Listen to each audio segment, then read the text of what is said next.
नमस्कार। Sports can में आप सभी का बहुत बहुत स्वागत है। मैं हूं आनंद श्रीवास्तव। देश और दुनिया की तमाम खेल खबरों पर चर्चा के लिए आज हमने अपने स्टूडियो में आमंत्रित किया है कमेंटेटर गौस मोहम्मद जी को। गौस जी, कार्यक्रम में स्वागत है आपका। बहुत बहुत शुक्रिया। नमस्कार आनंद जी। इससे पहले कि ढेर सारी खेल खबरों पर आपसे होगी चर्चा, लेकिन सबसे पहले नजर डालते हैं हेडलाइंस पर। इंग्लैंड और ऑस्ट्रेलिया के बीच तीसरा और निर्णायक वनडे मुकाबला कल। केई निशिकोरी और Marin Cilic Italian open tennis के दूसरे दौर में। विश्व बैडमिंटन संघ ने थॉमस और उबर कप को किया स्थगित और सभी राइडर्स के कोरोना नेगेटिव आने के बाद टूर डी फ्रांस फिर से शुरू। सबसे पहले बात करते हैं क्रिकेट की। इंग्लैंड और ऑस्ट्रेलिया के बीच तीसरा और निर्णायक मुकाबला कल मैनचेस्टर में खेला जाना है। इस मैच की संभावनाओं पर आइए सुनते हैं निखिल की ये रिपोर्ट। इंग्लैंड और ऑस्ट्रेलिया के बीच 3 मैचों की श्रृंखला का तीसरा और अंतिम वनडे मैच कल मैनचेस्टर में खेला जाएगा। दूसरे वनडे में इंग्लैंड ने करिश्माई प्रदर्शन करते हुए ऑस्ट्रेलिया को 24 रन से हराकर सीरीज में 1-1 की बराबरी कर ली है। ऐसे में तीसरा वनडे निर्णायक हो गया है। इस वनडे को जीतने वाली टीम सीरीज पर कब्जा कर लेगी। दूसरे वनडे में इंग्लैंड ने 231 रन का बाखूबी बचाव करते हुए ऑस्ट्रेलिया को 207 रन पर ढेर कर दिया। ओवेन मॉर्गन ने बतौर कप्तान इस वनडे में 100वीं इंटरनेशनल मैच जीतने का रिकॉर्ड कायम किया था। वो ऐसा करने वाले पहले इंग्लिश कप्तान बने थे। मेजबान टीम को एक बार फिर फॉर्म में चल रहे सैम बिलिंग्स, जॉनी वेरास्टो, कप्तान मॉर्गन के साथ साथ जोस बटलर से भी बल्लेबाजी में अच्छे प्रदर्शन की उम्मीद होगी। इंग्लैंड के गेंदबाजों ने इस पूरी श्रृंखला में प्रदर्शन से प्रभावित किया है और वो एक बार फिर अपनी छाप छोड़ना चाहेंगे। दूसरी तरफ मेहमान टीम की बात करें तो उनके लिए एक अच्छी खबर है। अनुभवी बल्लेबाज स्टीव स्मिथ तीसरे वनडे में वापसी करेंगे। ऑस्ट्रेलिया के कोच जस्टिन लैंगर ने आज कहा कि स्टीव स्मिथ इंग्लैंड के खिलाफ तीसरा और आखिरी वनडे मैच खेलेंगे।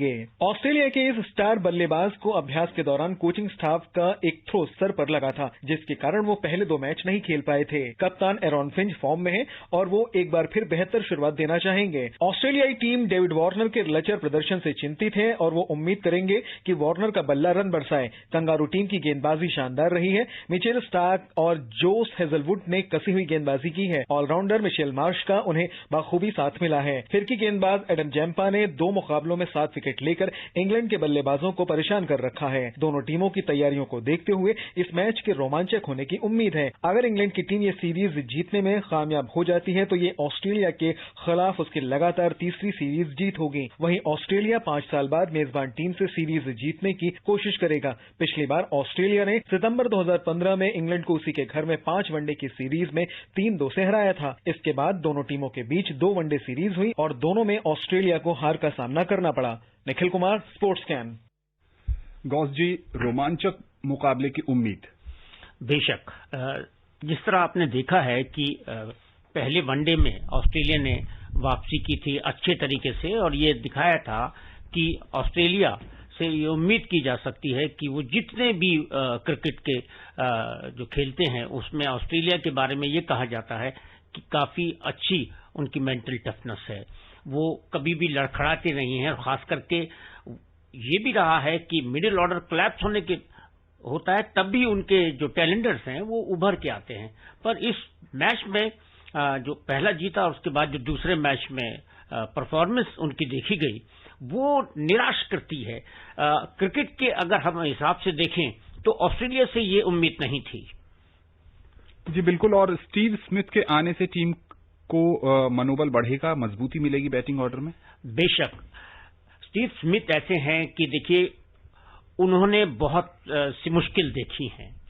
आपको पता है कि बॉल टेम्परिंग के मामले में वो 1 साल निलंबित रहे हैं और उसके बाद जब वो आए थे अप्रैल 2019 में वो जबरदस्त वापसी की थी। और जैसा आपने शुरू में बताया कि चोट लगने की वजह से वो नहीं खेले थे, पर इतना है कि वो एक ऐसे कॉन्फिडेंस से खेलने वाला खिलाड़ी है जो हरफल मौला है।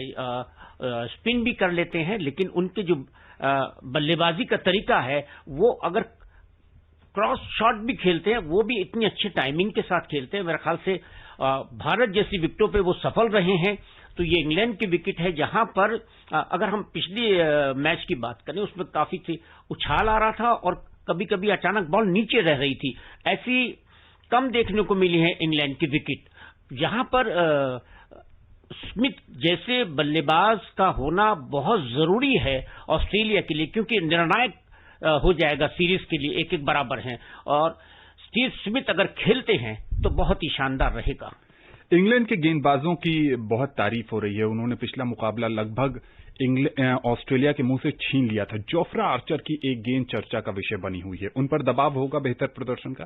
बेशक, देखिए ऐसा है कि इंग्लैंड में वो खेल रहे हैं। अगर वो बारबाडोस में जन्म लिया था उन्होंने, और उनके पिताजी क्योंकि इंग्लैंड की नेशनलिटी है वो यहाँ खेल रहे हैं, और बहुत ही अच्छी गति की गेंदबाजी में माहिर माने जाते हैं। ज्यादा एज उनकी नहीं है, और उनसे ज्यादा कहीं अनुभवी क्रिस वोकस हैं जिन्होंने 103 से ज्यादा मैच खेले हैं। तो यहां आपने बहुत अच्छा शब्द इस्तेमाल किया, उनके ऊपर प्रेशर होगा, क्योंकि जो गेंदबाजी उन्होंने दूसरे मैच में की है वो चाहेंगे, क्योंकि ऑस्ट्रेलिया पूरी कोशिश करेगा।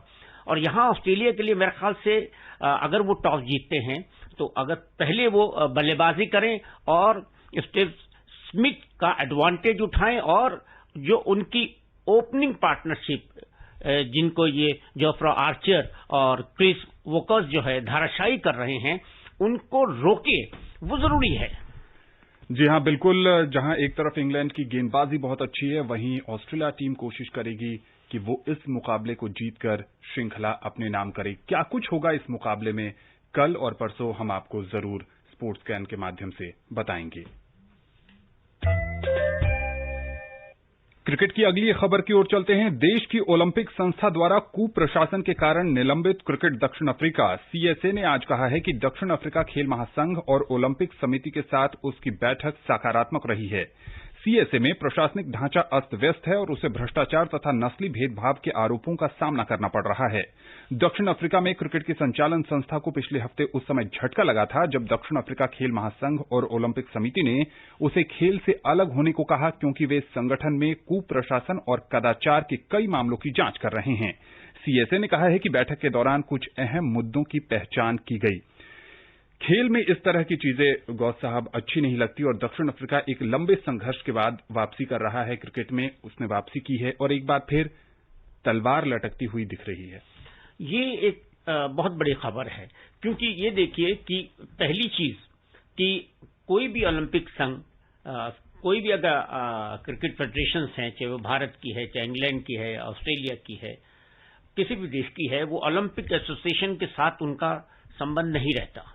और यहां पर उन्होंने हस्तक्षेप किया है, इसका मायने है आनंद कि इसके अलावा कोई और चीज है, खेल के अलावा, जो उनको मुश्किल में डाल रही है दक्षिण अफ्रीका की क्रिकेट टीम को, क्योंकि पिछले दिनों से उनकी जो परफॉर्मेंस रही है दक्षिण अफ्रीका क्रिकेट के अंदर, वो देश जाना जाता है कि जो अच्छे अच्छे को हिला देता था, पर पिछले कुछ वर्षों से उनके पास इस तरह की स्ट्रेंथ नहीं है कि वो दूसरे टीम के लिए खौफ पैदा हो सके। और ये एक ऐसी खबर है क्योंकि ओलंपिक एसोसिएशन और वहां के जो खेल संघ ने अगर क्रिकेट के खिलाफ, साउथ अफ्रीका जैसी क्रिकेट टीम के खिलाफ एक ऐसा एक्शन लिया है कि उनको निलंबित करने का जो मामला किया है, ये एक अफसोसनाक खबर है। वैसे ओलंपिक एसोसिएशन को इस मामले में दखल नहीं देना चाहिए, अलग कमेटी बननी चाहिए जिसका ताल्लुक क्रिकेट से हो, वो फैसला करे। जी हां, बिल्कुल। दोनों संस्थाओं ने सहमति जताई है कि 17 सितंबर को होने वाली संयुक्त प्रेस कॉन्फ्रेंस के दौरान अहम बिंदुओं पर आगे चर्चा की जाएगी। क्रिकेट के बाद अब बात करते हैं टेनिस की। इटालियन ओपन टेनिस टूर्नामेंट खेला जा रहा है। कौन कौन से खिलाड़ी जीतने में सफल हुए, आइए सुनते हैं दीपिका की इस रिपोर्ट में। जापान के Kei Nishikori Italian open tennis tournament के दूसरे दौर में पहुंच गए हैं। निशिकोरी ने पहले दौर के मैच में आज स्पेन के एल्बर्ट रामोस विनालोस को 6-4, 7-6 से मात दी। निशिकोरी की सत्र की ये पहली जीत है। विश्व के नंबर 1 खिलाड़ी सर्बिया के नोवाक जोकोविच और नंबर 2 स्पेन के राफेल नडाल को पहले राउंड में बाई मिली और वे अपने अभियान की शुरुआत कल से करेंगे। 15वीं वरीयता प्राप्त बुल्गारिया के ग्रिगोर दिमित्रोव ने वाइल्ड कार्ड खिलाड़ी इटली के जियान लुका मेजर को 7-5, 6-1 से शिकस्त दी। क्रोएशिया के मारियन चिलिच ने कजाकिस्तान के एलेक्जेंडर बुब्लिक को 6-7, 6-2, 6-4 से हराकर दूसरे दौर में जगह बना ली। चिलिच का दूसरे दौर में छठी वरीयता प्राप्त डेविड गोफिन से मुकाबला होगा। उधर महिला वर्ग में यूएस ओपन की क्वार्टर फाइनलिस्ट बेल्जियम की एलिस मर्टेन्स ने चीनी ताइपे की सी सू वेई को आसानी से 6-3, 6-1 से हराया और दूसरे दौर में पहुंच गईं। इटली की वाइल्ड कार्ड खिलाड़ी जास्मीन पाओलिनी ने लातविया की अनास्तासिया सेवस्तोवा को 6-2, 6-3 से हराया और अब उनका मुकाबला शीर्ष वरीयता प्राप्त रोमानिया की सिमोना हालेप से होगा। हालेप भी कोरोना के चलते यूएस ओपन में नहीं खेली थीं। कोरोना महामारी के कारण ये टूर्नामेंट दर्शकों के बिना खेला जा रहा है। Deepika Sharma, sports scan. Nishikori US open में नहीं खेले थे, लेकिन यहाँ रंग में दिख रहे हैं। जाहिर सी बात है कि उनको एक एडवांटेज भी मिल रहा है, लेकिन एक खबर ये भी है आनंद, इसके अंदर कुछ खास खिलाड़ी भाग नहीं ले पा रहे हैं, जिसमें अगर हम कहें रोजर फेडरर हैं, उसके अलावा डोमिनिक हैं, ये इसमें दिखाई नहीं दे रहे हैं और अलेक्जेंडर भी इसमें नहीं है। डैनियल, तो कुछ अच्छे स्टार खिलाड़ी इसमें नहीं है इटालियन ओपन में। और बिना दर्शकों की बात तो देख लीजिए, चैंपियंस ट्रॉफी भी हुई फुटबॉल की, दर्शक नहीं थे, और भी ये इंग्लैंड और ऑस्ट्रेलिया की है, या पाकिस्तान वहां गई थी, वेस्ट इंडीज खेली थी, दर्शक वहां नहीं थे। पर फिलहाल एक नया दौर है, चाहे वो रेडियो हो या टेलीविजन, सारे दर्शक और फैंस जो है उससे जुड़ गए हैं। तो मेरे ख्याल से ये एक कमी महसूस तो नहीं की जा रही है, पर फैंस के बिना मुश्किल तो होती है। गॉस, जोकोविच के लिए एक अलग ढंग का ये टूर्नामेंट है। यूएस ओपन में अनुशासनहीनता के कारण डिस्क्वालीफाई हुए, पहला मैच में उनको बाई मिली है। उन्होंने फिर कहा है कि उससे उन्होंने बहुत कुछ सीखा है और खेल की दुनिया में इस तरह की घटनाएं बहुत कम देखने को मिली हैं। देखिए, ये एक ऐसा मुश्किल हुई थी उनके साथ, जबकि अगर आप देखें, उन्होंने डेलिबरेटली, जानबूझ के ऐसा नहीं किया था कि किसी को टारगेट रख के वो शॉट खेला है, पर नियम और जो अनुशासन है वो खेल का सबसे पहला हिस्सा है। जैसा बिना आत्मा के इंसान नहीं है, उस तरह बिना अनुशासन के खेल नहीं है। तो इसलिए उनको सजा जो मिली ठीक ही। तो जोकोविच कोशिश करेंगे कि इटालियन ओपन में फायदा उठाएं, जीते और अंक बटोर के अपनी रैंकिंग अच्छा करें। जी हाँ, बिल्कुल गौस, आप सही कह रहे हैं। चूंकि जितने भी मुकाबले उन्होंने अमेरिकी ओपन में जीते थे, वो सब रैंकिंग अंक उनको गंवाने पड़े, उन पर जुर्माना भी लगा और टूर्नामेंट से बाहर का रास्ता भी दिखा दिया गया। उम्मीद है कि इस टूर्नामेंट में जोकोविच एक बार फिर रंग में दिखेंगे और उनकी टक्कर जो बिग 3 माने जाते हैं, राफेल नाडाल खेल रहे हैं, तो उनसे रोमांचक मुकाबला जोकोविच का देखने को मिल सकता है।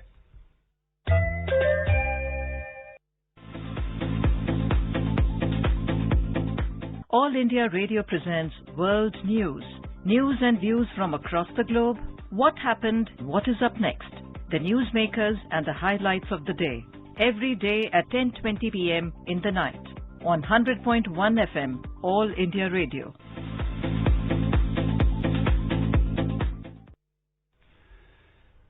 यूएस ओपन ग्रैंड स्लैम के बाद टेनिस की दुनिया में नई रैंकिंग जारी हुई है। किन खिलाड़ियों को हुआ है फायदा और किन्हें झेलनी पड़ी है नुकसान, आइए सुनते हैं वीरेंद्र कौशिक की इस रिपोर्ट में।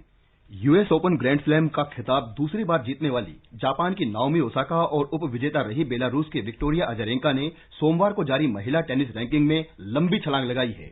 जापानी खिलाड़ी ने इस खिताब के बाद अपनी रैंकिंग में 6 स्थान का सुधार किया है और वो रैंकिंग में 9वें से तीसरे स्थान पर पहुंच गई है। अजारेंका का 2013 के बाद से ये पहला ग्रैंड स्लैम फाइनल था और इस प्रदर्शन से वो 13 स्थान की लंबी छलांग लगाकर 14वें नंबर पर पहुंची हैं। अमेरिका की सेरेना विलियम्स को 1 स्थान का नुकसान हुआ है और वो 9वें नंबर पर खिसक गई हैं। कोरोना के कारण यूएस ओपन से दूर रही विश्व की नंबर 1 खिलाड़ी ऑस्ट्रेलिया की एशली बार्टी और नंबर 2 रोमानिया की सिमोना हालेप पहले की तरह ही रैंकिंग में पहले और दूसरे स्थान पर बनी हुई हैं। पुरुष वर्ग में बहुत ज्यादा परिवर्तन नहीं हुआ है। नोवाक जोकोविच पहले स्थान पर बने हुए हैं, राफेल नडाल दूसरे स्थान पर हैं। यूएस ओपन चैंपियन बनने के बाद डोमिनिक थियम ने नडाल से अंकों का फासला कम कर लिया है। भारत के शीर्ष एकल खिलाड़ी सुमित नागल को 3 स्थान का नुकसान उठाना पड़ा है और वो 127वें नंबर पर खिसक गई हैं। प्रजनेश गुणेश्वरन 5 स्थान के नुकसान के साथ 141वें स्थान पर खिसक गए हैं। रामकुमार रामनाथन 7 स्थान के नुकसान के साथ 157वें नंबर पर खिसक गए हैं।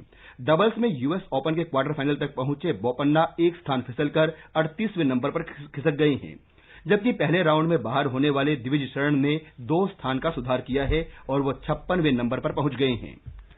ये जो रैंकिंग आई है गौस साहब, यूएस ओपन के बाद आई है और भारतीय खिलाड़ियों को कोई ज्यादा फायदा नहीं मिला है। बोपन्ना जबकि क्वार्टर फाइनल तक गए थे, उनको भी रैंकिंग में नुकसान ही हुआ है। बेशक, क्योंकि डबल्स में जो अंक मिलने चाहिए उतने नहीं मिलते। वहां यूएस ओपन में उन्होंने कोशिश की अपना बेस्ट करने की, पर ये एक अच्छा संकेत नहीं है, कुछ विशेष करना ही होगा, क्योंकि लैंडर प्राइस के बाद आप देखो थोड़ी सी मुश्किल आ रही है। तो रोहन बोपन्ना को और नागल को अपनी परफॉर्मेंस सुधार करना होगा और ज्यादा से ज्यादा इंटरनेशनल एटीपी टूर्नामेंट उनको खेलने होंगे, वहां से अंक मिलते हैं। जी हां, बिल्कुल। आने वाले समय में उम्मीद है कि भारतीय खिलाड़ी बेहतर प्रदर्शन कर रैंकिंग में सुधार करेंगे। बैडमिंटन की बात करें तो विश्व बैडमिंटन महासंघ ने कोरोना महामारी के कारण डेनमार्क में 3 से 11 अक्टूबर तक होने वाली थॉमस और ऊबर कप टीम प्रतियोगिता को स्थगित कर दिया है। 20 से 25 अक्टूबर तक होने वाले डेनमार्क मास्टर्स को भी रद्द कर दिया गया है। टूर्नामेंट का आयोजन डेनमार्क के अरहास में होना था, लेकिन कई देशों के इस टूर्नामेंट से हटने के कारण बीडब्ल्यूएफ को इसे स्थगित करना ही पड़ा। भारतीय बैडमिंटन संघ ने थॉमस और ऊबर कप टीम प्रतियोगिता को कोरोना के कारण स्थगित करने के विश्व बैडमिंटन महासंघ के फैसले का समर्थन किया है। बाई के महासचिव अजय सिंघानिया ने कहा कि भारत अंतर्राष्ट्रीय बैडमिंटन को फिर से शुरू करने के लिए बीडब्ल्यूएफ के प्रयासों का समर्थन करता है। दोनों टूर्नामेंट के लिए भारतीय टीम पहले ही घोषित कर दी गई थी। इस बीच ओडेंसे में 13 से 18 अक्टूबर तक चलने वाला डेनमार्क ओपन अपने निर्धारित कार्यक्रम के अनुसार होगा। डेनमार्क ओपन में भारत के 3 खिलाड़ी किदाम्बी श्रीकांत, लक्ष्य सेन और पीवी सिंधु हिस्सा लेंगे। गौस साहब, ये बड़ा टूर्नामेंट था और भारतीय टीम कोशिश कर रही थी कि कहीं न कहीं तीसरे स्थान पर पहुंचकर पदक की संभावना थी, इसलिए भारतीय टीम की घोषणा भी कर दी गई थी। लेकिन इस निर्णय को कैसे देखते हैं आप? देखिए, भारतीय टीम की घोषणा एक बहुत पॉजिटिव और अच्छी खबर थी और ये एक अच्छा कदम था बैडमिंटन संघ का।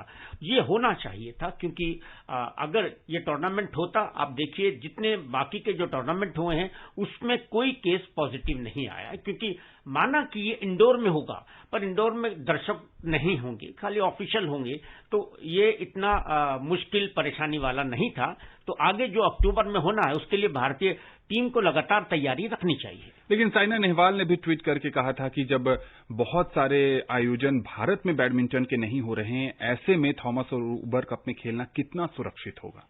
देखिए, आप थोड़ा पॉजिटिव तो होना पड़ेगा। अगर यही सोचते तो बाकी के टूर्नामेंट जो अभी तक आपने फुटबॉल में, क्रिकेट में और बाकी खेलों में देखे हैं, वो टेनिस में जो चल रहा है वो देखने को नहीं मिलते। तो शायद साइना का जो डाउट है और परेशानी जो सोच रही हैं वो अपनी जगह है। हमको सब चीज का सम्मान करना चाहिए, पर हमें पॉजिटिव अप्रोच लेके चलना चाहिए। जी हां, बिल्कुल। अब देखना होगा कि डेनमार्क ओपन में पीवी सिंधु के साथ साथ किदाम्बी श्रीकांत और लक्ष्य सेन किस तरह का प्रदर्शन करते हैं, क्योंकि कोरोना महामारी के बाद भारतीय बैडमिंटन खिलाड़ी ने किसी भी टूर्नामेंट में हिस्सा नहीं लिया है।